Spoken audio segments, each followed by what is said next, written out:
Ready. Play. Well, hello there, and welcome to Nick's 2024 WTA Power Rankings ahead of Roland Garros. For those of you who aren't familiar with these videos, maybe you've joined the channel this year, you've just recently subscribed. First of all, welcome. Great to have you here along for the ride, and hope you're going to enjoy all the Roland Garros content that we're going to start coming here on the channel. But for those of you who are less familiar, what I do is I tend to look at the form over the clay court season, as well as Roland Garros achievements from the past and kind of career achievements of players in the field.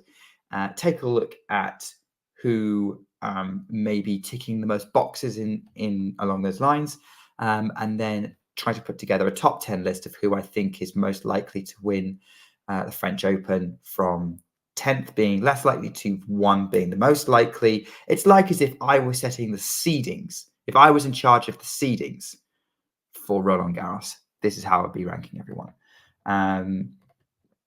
So that's what we're going to do here. But also that kind of gives you a bracket of where I expect them to end up. So like 9 to 10, I would expect to be pushing quarterfinals if they're going to overperform. 5 to 8 would be quarterfinals, like likely quarterfinalists, maybe even pushing for a surprise semi-final. And then 1 to 4 would be where you're looking for your semi-finalist, finalist, and potential champion. Although I will say there is a clear top 5, where probably, if you look at it, the Roland Garros champion is likely to come from those 5. But I would want you to look at the other players, so 6 to 10, as being your kind of big outsiders for the title, or at least people you expect to see sort of making second week and getting a good run together. So that's to set the expectation of what this is going to be. Let's get started. Let's give you some names. I'm not going to do any honorable mentions this time. I'm going to get straight into it. Let's go. Number 10, Marketa Vondrousova. Probably the most surprising name on the list. I'm going to be honest. Past a certain point, it was getting very hard to kind of separate people out from the pack.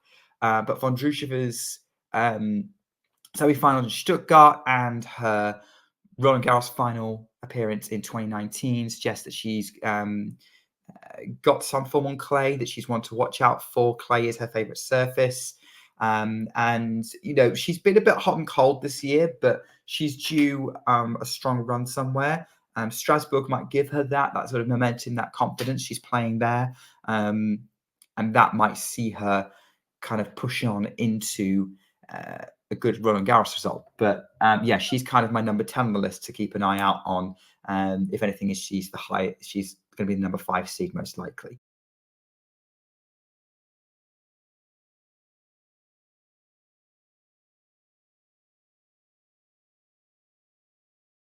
Number 9, another former Roland Garros finalist, Sloane Stephens, who started the clay court season off very strongly, only beaten by Danielle Collins after getting a couple of good wins in Charleston and then winning in Rouen. Has gone off the boil a little bit recently, but she loves Roland Garros. She's always a contender. She seems to always be in the mix for quarterfinals. And I could see her racking together some good wins and being a really dangerous draw for a lot of people. She's just going to be seeded. I think she's going to be at least 31st or 32nd, which is going to be good for her. So she's not going to be clashing with anyone else on this list until at least the third round. But who knows what she could pull off in Roland Garros. I think the title might be a stretch, but I think she can get some good wins under her belt. So Sloane Stephens, 2018 Roland Garros finalist, 2017 US Open champion, of course. Number 8, Beatriz Haddad-Maia. Now, Haddad-Maia, again, has been stringing together some decent wins this clay court season. And, of course, is defending semi-final points from Roland Garros and has had some good clay court wins under her belt, most notably her quarterfinal run in Madrid, and has generally been losing to some tough players. Second seed in Strasbourg, be interesting to see how far she gets, but I think she's a very stubborn player on clay. Third third round loss to Keys wasn't too bad in Rome either. She's going to be someone who's going to be very hard to beat in Roland Garros over the 2 weeks.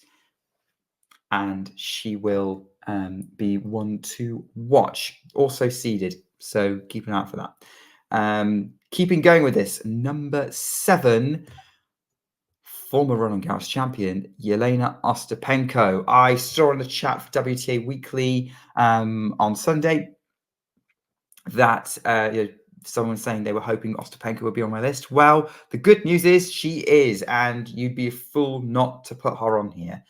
Former champion, has had some, again, really strong runs, obviously Rome quarterfinalist.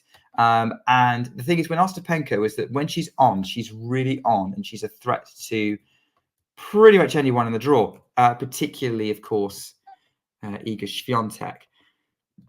But yeah, quarterfinals in Rome, following on from some last 16 performance in Madrid. So yeah, she's got some clay court wins under her belt this last couple of weeks, and I think Ostapenko has been showing some consistency in the last sort of year or so that we've not necessarily been expecting from her. She's back in the top 10 in the minute. She might be pushing for a top 8 soon. We'll have to see how Roland Garros goes. Not been a happy hunting ground for her since she won the title, but I think it'd be weird if that trend continued across the rest of her career.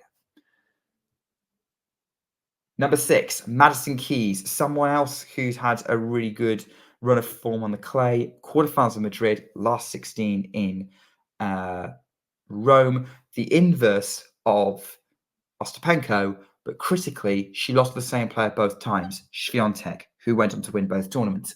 So in my mind, Keys has kind of been getting through everyone she should have been getting through, including Coco Gauff, actually. That was overperforming in some respects and seems very, very comfortable on clay right now. Again, Vach and I were talking about this in the WTA Weekly episode.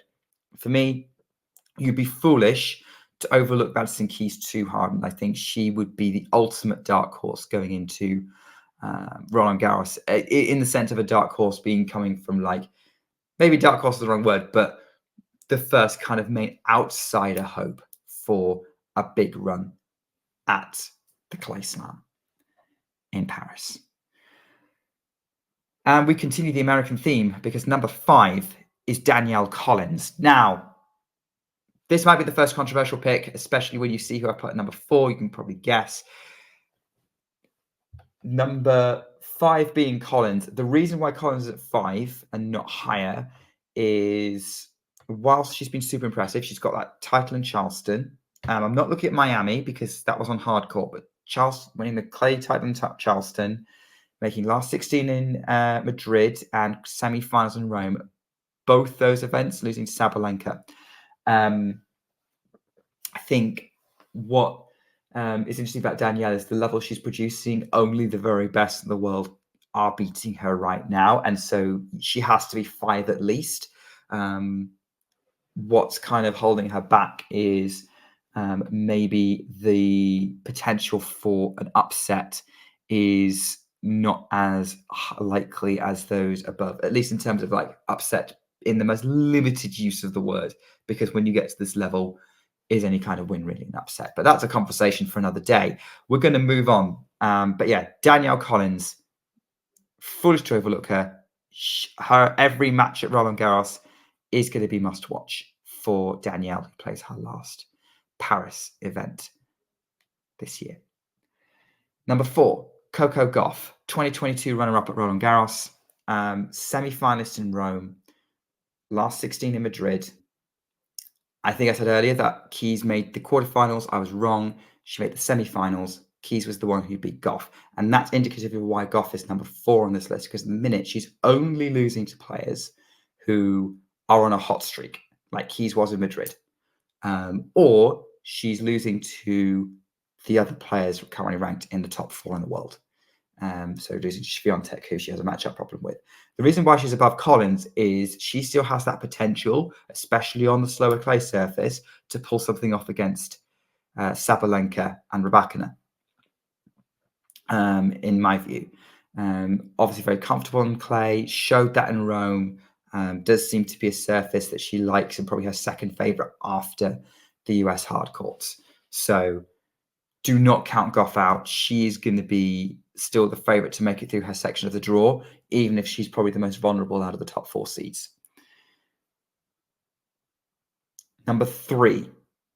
This may be controversial for some of you, but here goes anyway. Elena Rybakina. Now, Elena Rybakina, being a number 3, you probably think there's those of you out there who think that she is Swiatek's main rival across all surfaces. And that's based on beating her in Stuttgart and pushing her close in Rome last year. And generally being there to challenge Swiatek in some of her most comfortable places, having a favourable head-to-head with her. Here's the thing with Rybakina. Her slam runs recently haven't been too great. And she has that health concerns which do affect things and make her a bit more of an unknown. That being said, obviously she has got that Stuttgart title. She pushed Sabalenka super hard in Madrid and could easily have won their semi-final. Didn't play in Rome. We've got no idea what kind of warm-up she's going to have, but I have no issue believing she'll adjust to Roland Garros clay. She is in the mix. She is a contender. She will be a tough opponent for anyone, particularly Sabalenka and Swiatek. Rule Rybakina out at your peril. But for now, based on the fact there's some limited question marks around Rybakina, I have to put her at 3 right now. Number 2, Aryna Sabalenka. Finalist in Madrid, finalist in Rome. Made the last 2 big clay finals. You would be very confident in thinking that she can do the same in Roland Garros, especially given she is now on a 6 Grand Slam semi-final streak. She's reached the semi-finals of the last 6 Grand Slams. 7 is highly likely, especially given the prowess that she showed in Rome. Looked very comfortable on the slower clay, was deploying some variety that, she doesn't usually need to deploy, but it's good to know that she can. The drop shot, particularly impressive. So Sabalenka making her way through clay court draws, getting the wins in, getting her mojo back. That's what's making her number 2. Behind the obvious number 1, which is Iga Swiatek. And let's be honest, Roland Garros is probably the one Grand Slam where I can get away with putting Iga Swiatek at number 1 in my power rankings. I think Iga has to be the favourite. She is the Madrid champion, she is the Rome champion, and she lost Stuttgart in a very narrow battle. Beating Swiatek on clay is the ultimate challenge. She can be beaten on the surface, but it does require her to have a bad day. So to an extent, it requires whoever's playing her to have an amazing day. And as Sabalenka's found recently, even that's not enough. She's the queen of Roland Garros. She has 3 titles already. A 4th is very, very likely at this rate, especially given the momentum she's got behind her. It is difficult to see many scenarios where Swiatek does not win the title. But there's going to be plenty of other stories to watch in the WTA draw at Roland Garros along the way. So there you go. That is my top 10 power ranking. To recap, number 10, Marketa Vondrousova. Number 9, Sloane Stephens. Number 8, Beatrice Haddad-Maia. Number 7, Yelena Ostapenko. Number 6, Madison Keys. Number 5, Danielle Collins. Number 4, Coco Gauff. Number 3, Elena Rybakina. Number 2, Aryna Sabalenka. And number 1, Iga Swiatek. So there you go. What do you think? Drop us a comment. Let us know. Would you swap some names around? Would you add some new names in the mix? Who shouldn't be in there?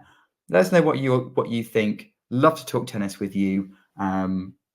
So keep an eye out for all the other content coming your way, as we'll probably have an ATP power ranking coming out as well. There's going to be full draw previews for Roland Garros. If you can't wait for tennis content, if you just want to live in the moment, there's going to be lots of Strasbourg content coming out this week.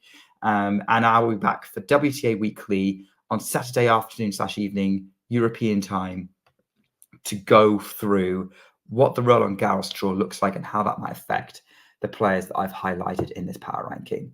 But until then, take care and keep talking tennis.